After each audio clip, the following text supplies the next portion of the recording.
రాజకీయ నాయకులు, ప్రభుత్వాలు, ప్రతిపక్షాలు మీ స్కామ్‌లు మేము బయటపెడతాం. మీ స్కామ్‌లు మేము బయటపెడతాం అని చెప్పేసి మైకుల ముందుకొచ్చి అసలు మామూలుగా గాదు. అసలు వీళ్ళు మొత్తానికే వీళ్ళేదో న్యాయ వ్యవస్థని వీళ్ళ గుప్పిట్లో తీసుకున్నట్టు బిల్డప్‌లు ఇస్తుంటారు.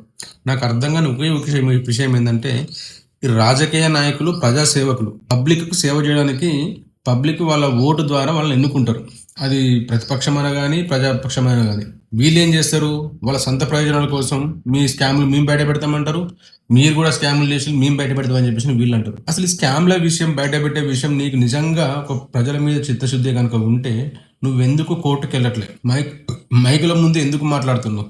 దాన్ని తీసుకపోయి కోర్టులో పెట్టాలి కదా! నీ దగ్గర నిజంగా ఆధారాలుంటే అది ఎవరైనా గాని అధికార పక్షమే గాని, ప్రతిపక్షమే గాని, ఏ రాజకీయ నాయకుడైనా గాని మీ దగ్గర నిజంగా ఆధారాలే ఉంటే, మీ దగ్గర వ్యాలిడ్ ప్రూఫ్సే ఉంటే, అక్కడ అక్రమం జరిగిందని మీకు అనిపిస్తే మీరెందుకు కోర్టులను ఆశ్రయిస్తలేరు? అది న్యాయమా? అన్యాయమా? లేకపోతే అది ఫ్రాడా? ఇంకేదైనా నిర్ణయించేది మీరు కాదు కదా! న్యాయ వ్యవస్థ కదా నిర్ణయించేది. మీరెందుకు మైకుల ముందు పబ్లిక్‌ని ఎందుకు మిస్‌గైడ్ చేస్తున్నారు? మీరు పబ్లిక్ సమస్యల మీద పోరాడండి. మీకు నిజంగా అక్కడ అన్యాయం జరిగింది, ఇక్కడ అక్రమం జరిగింది, సో అండ్ సో ల్యాండ్ గాని, సో అండ్ సో ఇంకేదైనా గాని మీకక్కడ ఏదైనా ఇబ్బంది జరిగింది అనంటే మీరు న్యాయ వ్యవస్థను ఆశ్రయించండి గానీ, మైకుల ముందు మైకులు పట్టుకొని వీడు దొంగ అంటే నువ్వు దొంగ అంటే నువ్వు దొంగ, నువ్వు దొంగ అంటే నువ్వు దొంగ అని చెప్పేసని ఒకరి మీద ఒకరు బురద జల్లి టైంను పబ్లిక్‌ని అండ్ మీకిచ్చిన 5 ఇయర్స్ టైంని వృధా చేసుకోకండి. ఎందుకంటే పబ్లిక్ చాలా తెలివిగల్లోళ్ళు.